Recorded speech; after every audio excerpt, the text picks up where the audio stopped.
तो भी समानुपाती आई होता है।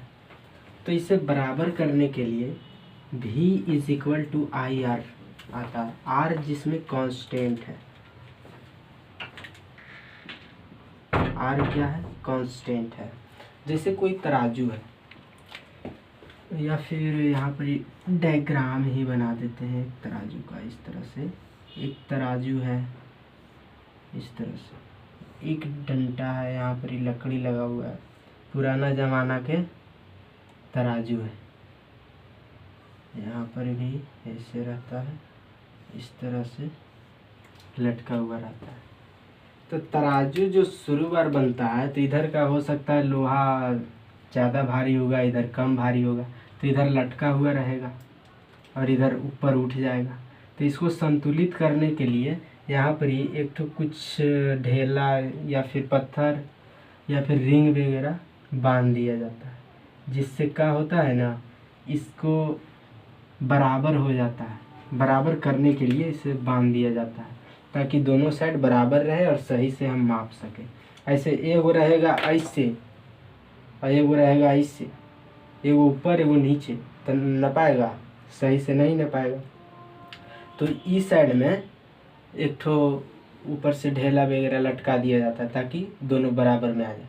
फिर दोनों बराबर में आ जाता है तो इधर 1 किलो वाला रखता है, इधर 1 किलो सामान नपा जाता है।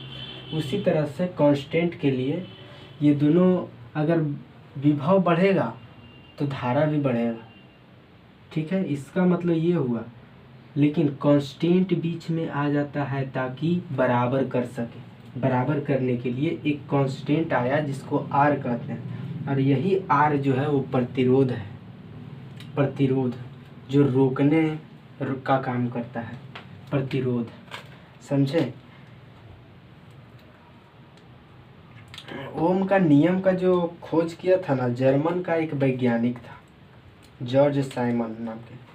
1826 ईस्वी में इसका खोज किया। ओम का नियम, ओम ने जो नियम दिया है वो 1826 में दिया है, ठीक है, जर्मन वैज्ञानिक है ये। तो भी समानुपाती आई होता है, ठीक है भाई। कांस्टेंट के रूप में आर का यूज किया जाता है, तो जिससे इक्वल हो जाता है। तो V is equal to I R, इसे गांठ बांध करके याद कर लीजिए। यही है ओम का नियम का फलस्वरूप, यही हमें समीकरण प्राप्त हुआ है। ओम का नियम से आप क्या समझते हैं, तो आप लिखिएगा कि ओम का नियम भी समानुपाती आई, भी कोष्ठ में लिखिएगा वोल्ट, वोल्ट धारा का समानुपाती होता है, और नीचे दर्शाइएगा भी समानुपाती आई। और कांस्टेंट आर होता है, जिसमें कांस्टेंट आर होता है, जहां आर प्रतिरोध है। आर क्या है, यहाँ पर ये आर जो है प्रतिरोध है। प्रतिरोध मतलब रुकावट, जो रुकावट पैदा करे, इलेक्ट्रॉन को फ्लो होने में जो रुकावट पैदा करता है तार में, उसी को प्रतिरोध कहते हैं, ठीक है। और प्रतिरोध किसे कहते हैं भाई, तो यही जो रुकावट पैदा करता है उसे प्रतिरोध कहते हैं। यहाँ तक क्लियर हो गया,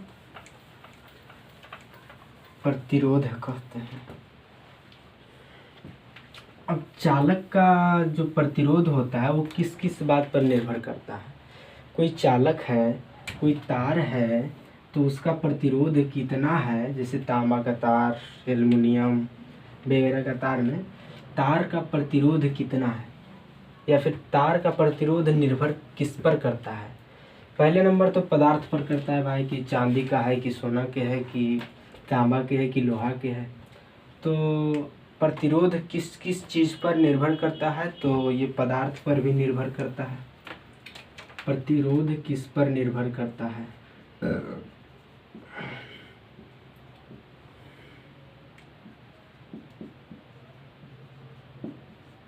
प्रतिरोध का निर्भरता। प्रतिरोध सबसे पहले नंबर तो पदार्थ पर निर्भर करेगा भाई। दूसरा नंबर तार की लंबाई पर, कितना लंबा तार है।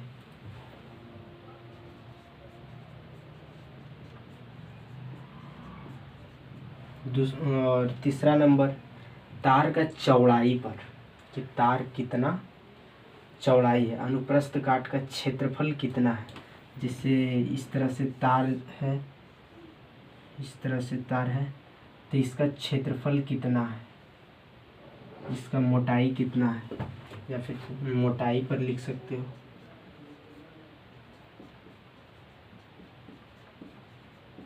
और तीसरा नंबर ताप पर। ताप पर कैसे भाई, अगर ताप बढ़ाएंगे ना तो प्रतिरोध बढ़ेगा।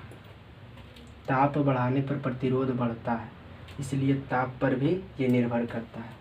कितना बताएं हम, प्रति